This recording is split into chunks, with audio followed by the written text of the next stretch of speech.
Hello all, it's Steve here. You'll see me in a minute. I just wanted to show you something I've had around the place for a little while. And no, not the brick wall. It's a little bonsai. It's a Coriokia cotoneaster.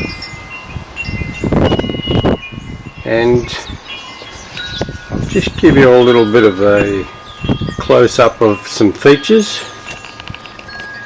I can do this with a, whoop, there's that brick wall again, with a steady hand. First of all, the pot. It's a lovely Japanese pot, beautiful glaze, lovely colour. However, I don't think it's quite right for this tree at the moment, and I'll say a bit more about that. Some natural showy on the trunk here. It's quite attractive, nice shape. The tree's about 200 mil tall from the soil. I'll just out there again.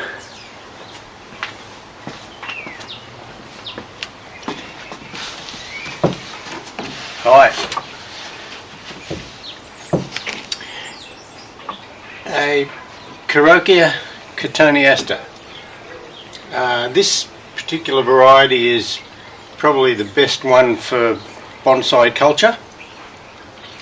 There are a few other varieties. They're all a little bit more upright, stronger growth, and they don't really lend themselves to bonsai very well. This particular one, its common name is the wire netting bush. It's native to New Zealand.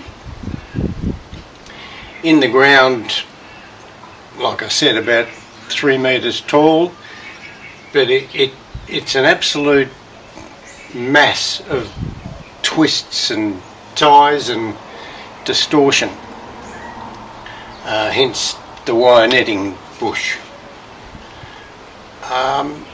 Once you set your main framework here, the trunk and the main branch arrangement, the rest of it really can be a clip and grow affair. Of course, you get rid of everything straight down, straight up, and you just basically maintain the twigs and branches in the direction that you want them to grow. You can see here there's quite a bit of new growth that I've left on here at the moment. They respond a little bit better if you wait until the new shoots harden before you trim them off, instead of the soft new growth. It's in the spring. It has beautiful small yellow perfume star-shaped flowers, very attractive.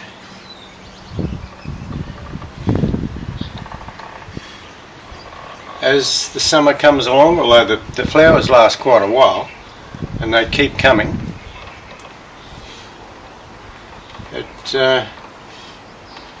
and then early summer through till about midsummer,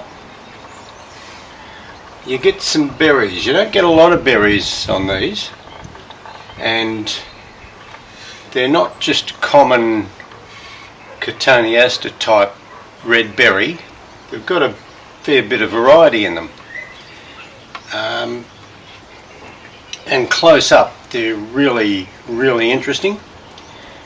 They're a little bit like a miniature Royal Gala apple, with the red and the yellow, orange vertical stripes through them. Very interesting. Like I said, you don't get a lot, but it's a lovely contrast. You need to protect them, otherwise the blackbirds will rip them off in no time.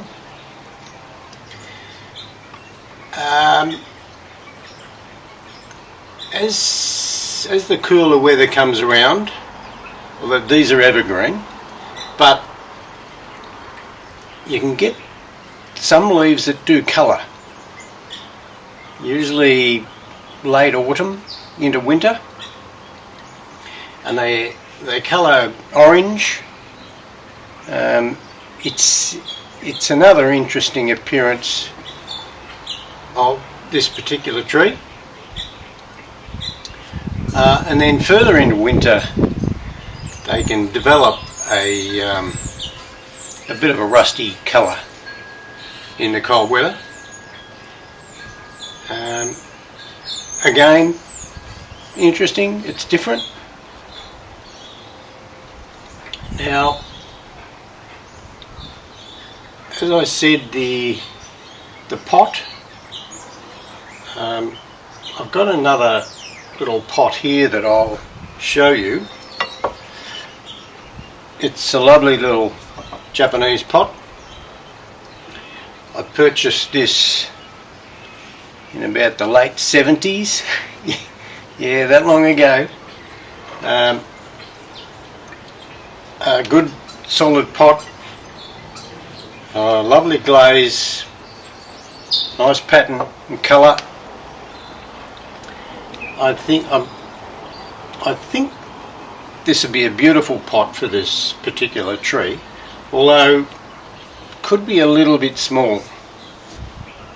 So I'll have to have something else on hand at the repotting time, but that maybe is a good option. The blue glaze goes extremely well with the yellow flowers, although a green would certainly do the trick, possibly a darker green. These are pretty common in nurseries, although it's hard to get an established one with a decent trunk size on it. They're all fairly small. So that's a nice little tree for flower, berries, bit of colour and a variety of interest throughout the year. So that's my little Coriokia, and I hope you enjoyed it.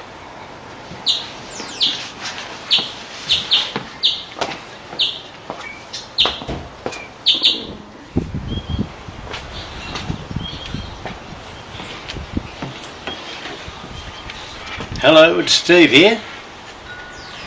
Just wanted to show you this little black pine in the Bunjin Literati style.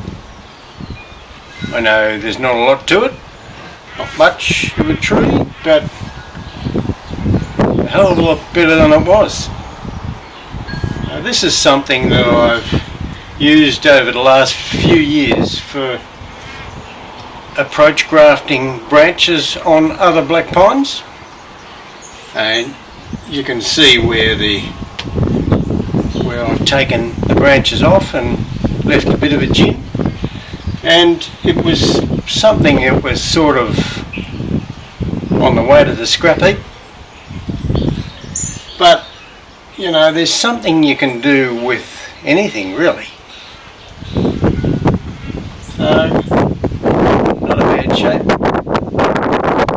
I know it's over potted, but I'm okay with that. Right now I'm just going to grow it on, and it's virtually gone from a stick to something with a bit of potential. So whatever you got around the place and you think you can't do anything with it, think again. I'm sure you can. So that's my little black play pine. Now there's something else I want to show you, just bear with me.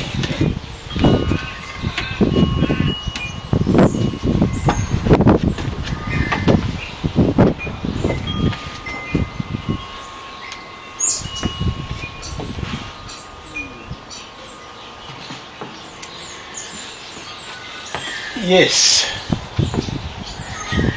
a bonsai display stand, and if you have Shohin size bonsai, small bonsai, and hopefully you'll get to a point one day where you want to display them and you want to display your efforts and your time that you've put into it. Well, you'll never do it justice if you don't get it up in the viewer's line of sight. On table height, even on a bonsai stand, a mat, you're looking down on it, you just don't see the work that's gone into it. It really needs to be up off the table. And this particular one is 500mm tall and 250mm square. You can buy this material at major hardware stores. It's a shelving system called Connected. Black square anodized tube, about 25mm square, like so. You can also get section with a little ledge on the side of it, like here, and I have which goes around the top section, of course. I've mounted my top section this way and put a little timber ply on the top. You can mount it the other way and put a thicker piece of timber on top, like a 19mm something or other. You'll see that's only ply, it's a bit of Danish oil on there and it's protected. It's quite good. So as I said, this is readily available. You can make any size you like. All the cuts are straight and square, so you'll need a miter saw. So do your small bonsai some justice, and whether you want to go this way or something else, but display it at the correct height. It'll be well worthwhile, and of course improve your tree at the same time. So give it a go, it's worth it.